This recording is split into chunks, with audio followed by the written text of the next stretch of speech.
শাস্ত্র থেকে দৃঢ়কণ্ঠ বলছি, আপনাকে নরকগামী হতে হবে না, অধঃপতনে যেতে হবে না। লিখে নিন আপনি, তুলসীর গলা মালায় তিলক যদি থাকে, চরম নির্ঘাত বলেছেন, ভগবান বলেছেন একে তুমি নরকগামী করতে পারবে না। কোথাও না কোথাও তার মঙ্গল লুকিয়ে থাকবে। প্রমাণ নেবেন, যুক্তি নেবেন।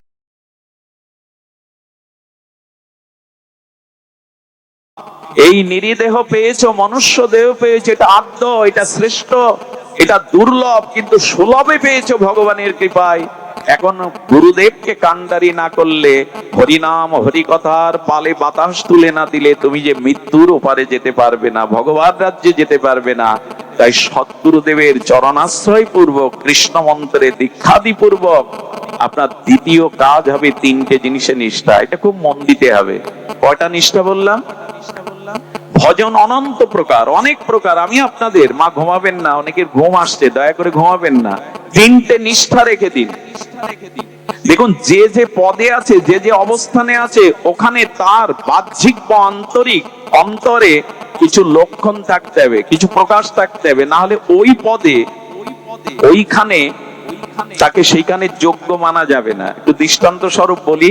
কি বললাম? যে ভজনের মধ্যে তিনটে নিষ্ঠা আপনার চরিত্রে আসতে হবে, তবেই আপনি ভজনে প্রবেশ করতে পারবেন, তবেই আপনি ভগবানের কৃপা পাত্র হবেন। কটা বললাম নিষ্ঠা?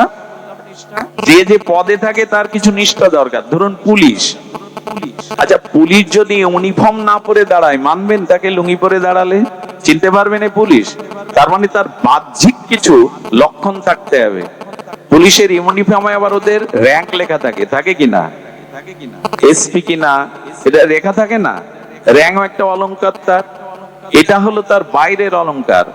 এবং তার পোশাক, তার কাছে আগ্নেয় অস্ত্র থাকে কিনা, পুলিশের কাছে আগ্নেয় অস্ত্র থাকে কিনা, এগুলি থাকাটাই তার বাইরের নিষ্ঠা বা ওই পদের পরিচয়।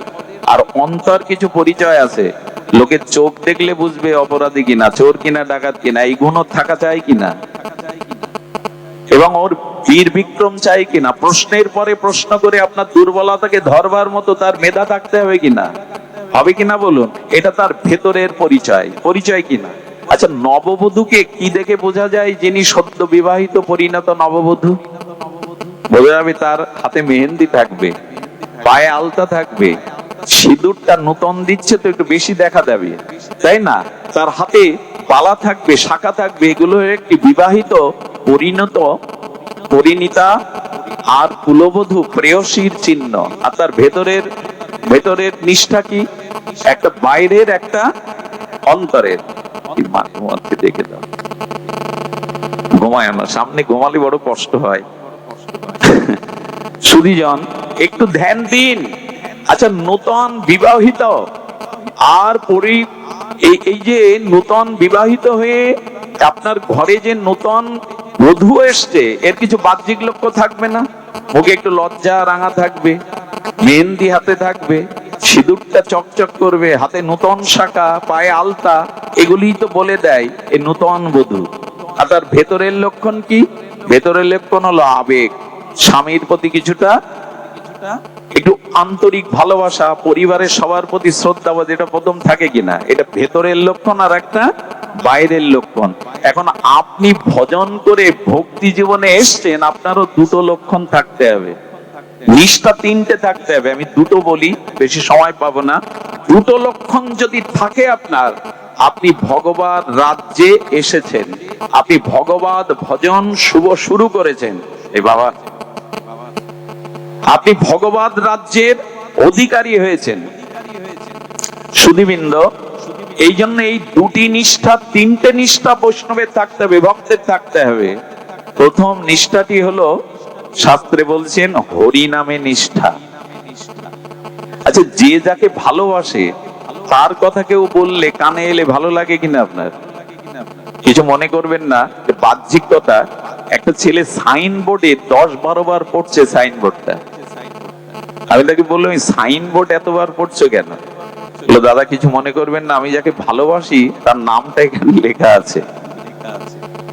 যে যাকে ভালোবাসে, কোন যুবক যদি কোন যুবতীকে প্রণয় তার মধ্যে থাকে, তবে যুবতীর গ্রামের বাড়ির যে নামটা, ওইটা দেখলে 4 বার দেখে। এগুলো আবেগ। কারণ ওর ভালোবাসার মধ্যে ওর গ্রামকেও সে ভালোবেসে ফেলেছে। ওই গ্রামে দেখিয়ে কল্পনার সাগর হলে তোমাদের গ্রামটা তো বেশ সুন্দর, নদী আছে, সবুজ বনায়ন আছে, ওর সব ভালো লাগতে থাকে। যেখানে ওর ভালোবাসার মানুষ আছে ওর কাছে সব ভালো লাগতে শুরু করে। তা আপনি যদি ভগবানের ভজনে আসেন তো ভগবানের নামে আপনার নিষ্ঠা আসবে কিনা? আপনার পুত্রের প্রশংসা যদি আপনার সামনে কেউ করে ভালো লাগবে কিনা? কিন্তু যার প্রতি ভালোবাসা নেই তার কথা বললে ভালো লাগবে আপনার? তা আপনি ভজনে এসেছেন, এটা প্রথম নিষ্ঠা হলো হরি নামে আপনার হৃদয় পুলকিত হবে, হরি নামে আপনার আনন্দ হবে, হরি নাম শুনতে আপনার ভালো লাগবে।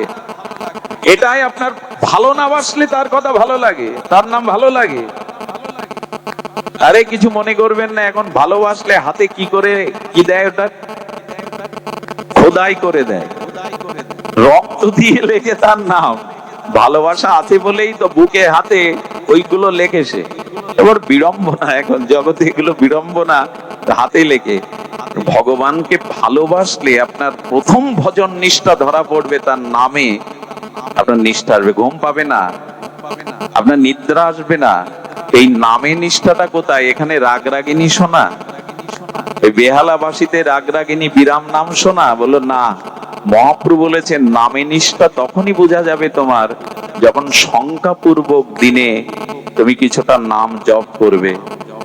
মহাপ্রভু বলে দিলেন, শোনো মিশ্র কলিযুগে নাহি তপযোগ্য, যে জনা কৃষ্ণ ভজে তার মহাভাগ্য। অতএব গৃহে তুমি কৃষ্ণ ভজ গিয়া, খুঁটিনাটি পরিহরি একান্ত হইয়া। হরে কৃষ্ণ কৃষ্ণ কৃষ্ণ হরে হরে, হরে রাম রাম রাম হরে হরে। প্রভু কহে কহিলাম এই মহামন্ত্র, ইহা গিয়া জপসভা করিয়া নির্বন্ধ। ইয়া হইতে সর্বসিদ্ধি হইবে সবার, সর্বক্ষণ বলইতে বিধি নাই আর। মহাপ্রভু বললেন কতটা নাম নিতে হবে দিনে? অনেকেই প্রশ্ন করে দীক্ষা নিয়েছি কতটা হরি নাম নেব? আমরা বলি কি, হরিদাস ঠাকুর 3 লক্ষ নাম নিতেন। 1 লক্ষ নাম নিলে তবে ভগবান তার হাতে সেবা নেয়। একবার পুরী ধামে মহাপ্রভুর কাছে এক গরিব লোক গিয়ে বললেন, প্রভু তুমি আমার গৃহে যদি একটু ভিক্ষা পেতে, ভিক্ষা মানে একটু আহার পেতে। মহাপ্রভু তাকিয়ে বলছেন, আমি লাখপতির বাড়ি ছাড়া সেবা নেই না। তখনও মনে মনে ব্যথা পেয়ে ঝরঝর করে কাঁদছে দূরে সরে গিয়ে। তাহলে তুমিও ধনীর ঠাকুর, লোকে তোমায় বলে পতিত পাবন, কাঙালের ঠাকুর গৌরী, লাখপতি না হলে তুমি তার বাড়ি সেবা নেও না। ও যখন কাঁদতে কাঁদতে চলে যাচ্ছে তখন মহাপ্রভু ডেকে বললেন, শোনো, আমি লাখপতি মানে লাখ টাকার মালিক বলিনি। যে লক্ষ হরিনাম দিনের মধ্যে নেয় সেই হলো লাখপতি। আমি তার বিড়ে সেবা নিতে আগামী চলে যাই। এই জন্য বৃন্দাবনে নবদ্বীপে যারা ভগবানের সেবা করে এরা 1 লক্ষ নাম করবেই, না হলে মহাপ্রভু তার হাতে সেবা, আমরা সেবা দেই, দিতে হয়। তাই কার হাতে নেবেন প্রভু? লক্ষ নামী যিনি। শুধু বিন্দু ধ্যান দিন, নাম ছাড়া এই যুগে আপনি তপস্যা করে, আপনি যাগযজ্ঞ করে, তীর্থ পর্যটন করে এই যুগে কাজ হবে না, আপনি তা পারবেনও না। আপনাকে নাম বিনা কলিযুগে নাহি আর ধর্ম। নামটাকে বাড়ি বসে জপ করতে শুরু করুন। যদি হাতে মালা নিতে সমস্যা হয় অবশ্যই মেশিনে জপ করুন, তবে মেশিনে জপটা প্রসিদ্ধ নয়। আপাতত করুন, কিন্তু মালা নিয়ে নিন এই তুলসী কাষ্ঠের মালায়। তবে আমি আপনাদের বলে যাই, আচার্যরা বলেছেন কতটা নাম নিতে হবে। শাস্ত্রে বলেছেন 21,600 বার অন্তত নিম্নতম আপনাকে নাম নিতে হবে। তার কারণ একটা মানুষ দিন রাত্রে নিঃশ্বাস প্রশ্বাস 21,600 বার গ্রহণ করে আর প্রত্যাহার করে। তবে 21,600 বার আমরা নিঃশ্বাস প্রশ্বাস নিতে পারবো না। এই জন্য 16 মালা করলে 25,000 নাম হয়। কয় মালা? 16 মালা জপ করলে কয় হাজার হয়? 25,000। অন্তত ন্যূনপক্ষে এটা 1 ঘন্টা 1 ঘন্টা 10 মিনিটে হয়ে যাবে। ভগবানের জন্য 1 ঘন্টা সময় 24 ঘন্টায় দেবেন না? তাহলে নিজের কল্যাণের, সংসারের জন্য এত দিচ্ছেন, ব্যবসা বাণিজ্যের জন্য এত দিচ্ছেন, ভগবানের। আর গোবিন্দ বলে দিয়েছিলেন যজ্ঞ নাম জপযজ্ঞ হস্মি, যত যজ্ঞ আছে তার মধ্যে শ্রেষ্ঠ হলো জপযজ্ঞ। শুধু এইখানে 24 প্রহার নাম যজ্ঞ না, ভগবানের নাম জপ করাই হলো নাম যজ্ঞ। এটা কজন করি আমরা? এই জন্য নামে নিষ্ঠা আসতে হবে। নাম খোলকত্তাল বাজলেই যেন হৃদয় বেজে ওঠে, কান খাড়া হয়ে ওঠে। কারণ যে যাকে ভালোবাসে তার প্রথম নিষ্ঠা, প্রথম লক্ষণ হলো তার নাম তার মধুর লাগবে, নাম তার ভালো লাগবে। মহাপ্রভু হরি নামে গলদ অশ্রু, আর মহাপ্রভু কাঁদতেন, ধুলাই লোটাতেন। স্বয়ং ভগবান তার নিজের স্বমহিমাযুক্ত নাম নিয়ে তিনি কখনো কাঁদেন, কখনো গড়াগড়ি যান, কখনো উদ্দালিত হয়ে ছুটে যান। তার নামে তার এত প্রেম। একবার নিজের কাছে প্রশ্ন করুন তো, হরি নামে আমার কতটা নিষ্ঠা এলো যে আমি ভজনে প্রবেশ করেছি। দয়া করে, কৃপা করে বাড়ি বসে একটা সময় দিন নামে। এটা ছাড়া কোনো সম্পদ নাই। এক কৃষ্ণ নামের মহিমা কেমন জানেন?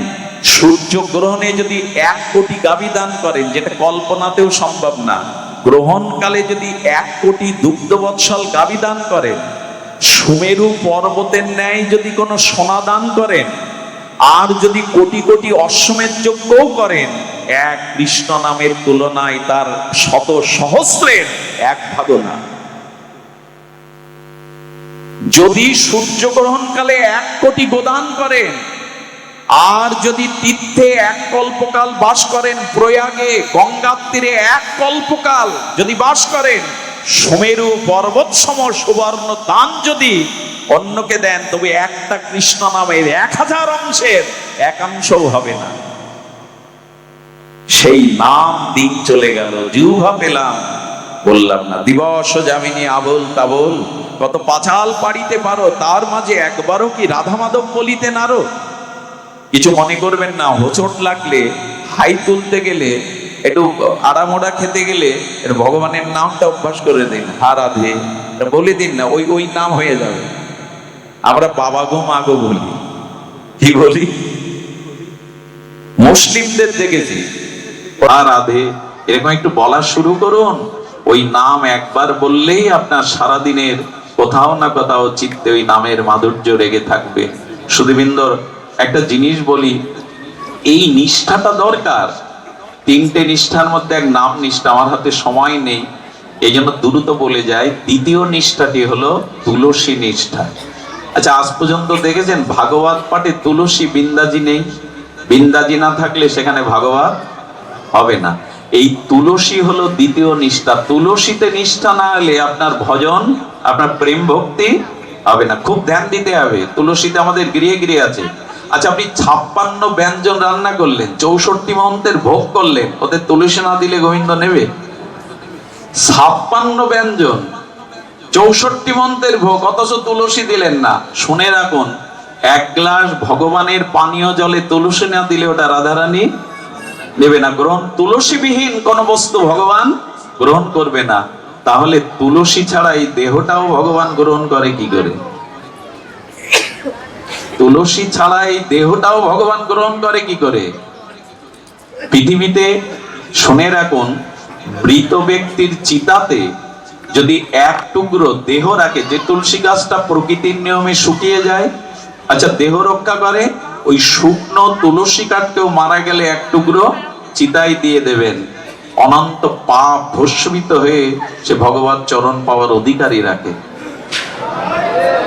একটা তুলসী শুকনো কাঠ, ওই তুলসী থেকে ছিঁড়ে নেওয়া যাবে না। যে গাছটা দেহ রক্ষা করেছে, ওই কাঠ দিয়ে যদি তুলো ঘি দিয়ে একটু ভগবানের প্রদীপ জ্বালান, ভগবান পরম প্রসন্ন হন। তুলসীর কাঠ দিয়ে তাকে দীপদান দিলে, এই যে মাসটা গেল দীপদানের, এটা ব্রজে অনেকেই ওটি দেয়। তুলসী বিহীন কোন কর্ম ভগবান গ্রহণ করবেন না। তুলসীকে গোবিন্দের প্রেয়সী, গোবিন্দ সব থেকে বেশি ভালোবাসেন প্রেয়সী। প্রেয়সীকে তো ভালোবাসবেই প্রভু। তুলসী ছাড়া কোনো কাজ হয় না। এই তুলসী নিষ্ঠা এসেছে আমাদের। সুধীবৃন্দ, প্রসাদে তুলসী না দিলে 56 ব্যঞ্জন গ্রহণ করবেন না। যারা দীক্ষিত ভক্ত তাদেরও উচিত তুলসীবিহীন কোন বস্তু না আহার করা। তুলসী দিয়ে একটু জগন্নাথের প্রসাদ না দিয়ে অপ্রসাদিত কিছু পেতে নেই। সুধীবৃন্দ, নিবেদন করি, দ্বিতীয় নিষ্ঠা হলো তুলসীতে। দয়া করে যদি হিন্দু হয়ে থাকেন, আমি জানি না কোন সম্প্রদায়ের, তবে তুলসীর একটা মালা গলায় সরু করে হলেও দিন। 56 ভোগও ভগবান গ্রহণ করবে না তুলসীর স্পর্শ ছাড়া। আমার এত বড় দেহটা ভগবান গ্রহণ করবে কি করে? বলে তুলসীর মালা গলায় দিয়ে যদি মিথ্যা বলি, প্রবঞ্চনা করি, লোক ঠকাই, তবে শুনুন, অনেকেই বলে দাদা এখন ব্যবসা করি আর অনেক মিথ্যা বলতে হয়, এখন আর এই অজুহাতে অনেকেই গলে মালা দেয় না। আমি তাকে উল্টে প্রশ্ন করি, তুলসীর গলা মালাই দিয়ে মিথ্যা বললে দোষ হবে, আর মালা গলায় না দিয়ে বললে দোষ হবে না, তাই? মালা গলায় নাই, মিথ্যা বললেন, ওদের তো কি জাতীয় বুদ্ধি আমাদের! সাধু সঙ্গ না করে করে, শাস্ত্রজ্ঞান না নিয়ে আজকাল প্রায় লোক বলে মালা কি করে নেব, 1000টা মিথ্যা বলতে হয়, 1000টা মিথ্যা কথা বলতে হয়, তো মালা গলায় নিয়ে মিথ্যা কথা বলবো। আরে গলায় মালা না দিয়েও মিথ্যা মিথ্যাই সমপরিমাণ পাপ। বরং যেটা দিলে কি হবে জানেন? এটা দিলে একবারও মনে হবে আপনার, কারণ গাছের একটা ক্রিয়া আছে, শিকড়ের একটা মহিমা আছে। লজ্জাপতি গাছে আজও হাত দিলে ওর পাতা বন্ধ হয়ে যায়, ওর অনুভূতি নাই, স্পন্দন নাই। তুলসী কাঠের মহিমা বেদে যেভাবে বলা আছে, আমাদের বেদের ভাগে যেভাবে বলা আছে, তা অদ্বিতীয় তুলসী মহিমা। যেখানে তুলসী বাগান ওইখানে গোবিন্দের বাস, ওখানেই রাধারানীর বাস। পদ্ম এবং তুলসী যেখানে, হরিকথা যেখানে, ওখানে ভগবান বাস করে। তুলসীর মালা গলায় দিলে 10টা মিথ্যার মধ্যে একবার বিবেক বলে উঠবে, একটা তো কমা। আচ্ছা, আমি যদি শিকার রেখে আর বড় তুলসীর মালা রেখে এখন সিডির দোকানে গিয়ে বসি, চায়ের দোকানে গিয়ে বসি, সিনেমা হলে বসি, পেছনে যে বসে আছে সে একবার হলেও ঠাট্টা করে শিকাটা নয়, বেটা তোর জায়গা তো এইটা না। এগুলো আমাদের রক্ষাও করে, এগুলো আমাদের রক্ষাও করে। তোর জায়গা তো সিনেমা হল না, তুই এখানে কেন? এগুলো আমাদের জাতীয় পরিচয় দেয়, আমি সনাতনী হিন্দু। সোনার চেন গলায় দিতে আমাদের কত আনন্দ হয়, অথচ যা গলায় পড়লে সাক্ষাৎ ভক্তি ভগবান দিতে পারেন, সেটাই আমাদের লজ্জা। আমাদের মঙ্গল চাই কোন মুখে আমরা? তারা তুলসীর মালা নিয়ে এখন নবদ্বীপে মায়াপুরে নৃত্য করছে। আপনারা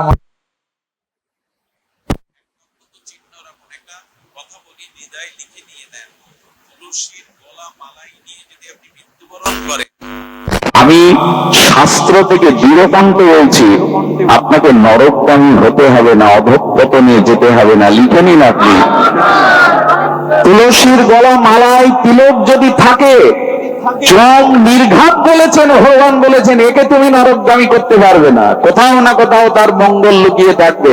প্রমাণ নেবেন, যুক্তি নেবেন? একবার আমাদের এক আচার্য পাঠ করতে যাচ্ছেন জঙ্গলের মধ্যে দিয়ে, জঙ্গলে 150 গাড়ি আটকে গেছে। কেন জানেন?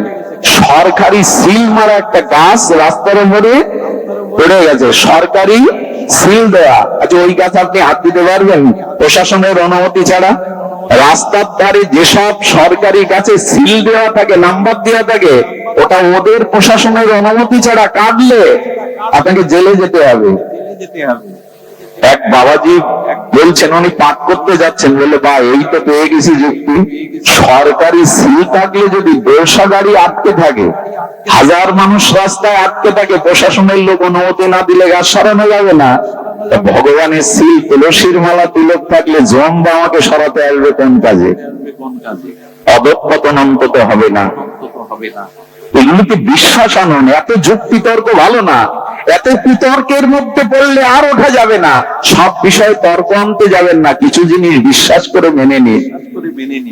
তোমরা দয়া করে এগুলির প্রতি নিষ্ঠা আনুন। তুলসী নিষ্ঠা না হলে ভগবত ভক্তি হবে না। আরে কিছুই গ্রহণ করবে না রাধা আমাদের।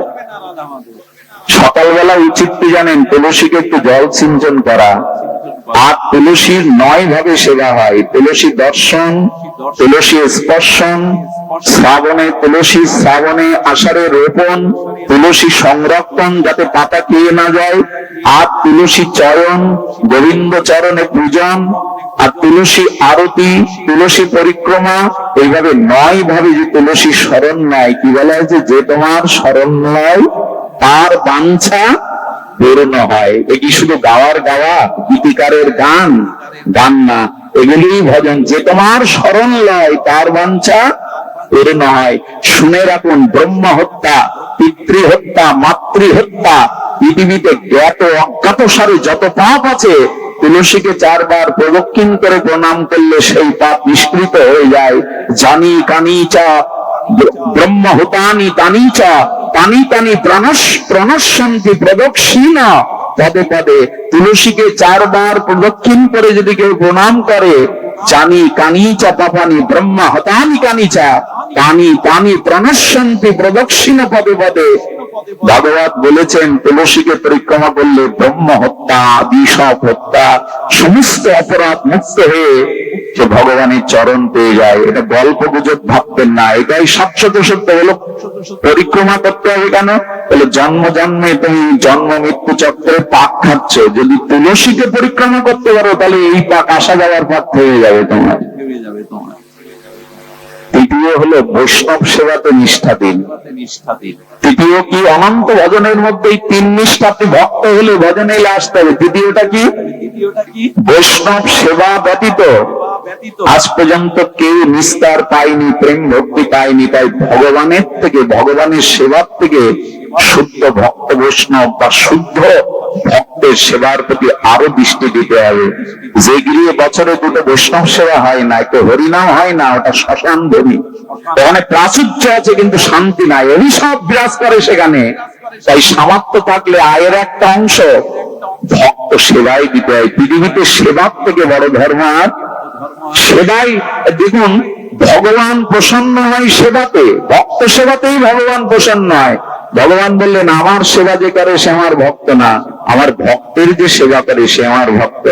ব্রহ্মাকে বলেছিলেন, ব্রহ্মা আমাকে যে ভোগরাগ দেয় মন্দিরে ওটা আমি দৃষ্টি দিয়ে স্বীকার করি, জিহ্বা নেই না। তাহলে দিয়ে লাভ কি? যদি আস্বাদন না করো কখনো নাও না। ব্রহ্মাকে গোবিন্দ বলেছিলেন যখন কোন শুদ্ধ ভক্তকে কেউ সেবা দেয় ওই ভক্তের জিহ্বায় বসে আমি রস আস্বাদন করি। শুধু ভগবানকে সেবা সেবা আর ভক্ত সেবা একাধারে, গোবিন্দ সেবা ভক্ত সেবা দুই, একাধারে এই দুটোই। এই জন্য ভক্তের জিহ্বায় বসে এক মুঠো ভক্তকে দিন, তাতে কোটি কোটি সেবা পূর্ণ হবে। তাই বৈষ্ণব সেবার নিষ্ঠা রাখুন। পরিশেষে এইটুকু বলি, ভগবত ভজনে যদি এসেই থাকেন তাহলে দয়া করে সংসারে এইটুকু তো আপনাদের একটা ছোট্ট ভক্তমান লীলার কথাই আমার বিশ্রাম কথা। ছাড়তে ইচ্ছা করে না কেন জানি না। যারা লোভী তাদের সামনে লোভের খাদ্য দিলে কি হয়? জ্ঞান থাকে কতটা খাবো, তারা তো খেতেই থাকে, পরে যা হয় হবে। নিশাতলায় এখানে যে পরিবেশ, সেখানে কত মানুষ কষ্ট দূরে দাঁড়িয়ে আছেন। আমি মনে করি সার্থক আপনাদের জন্ম। আজ এই মঙ্গলময় ভজনের সাক্ষী হয়ে থাকলেন আপনারা।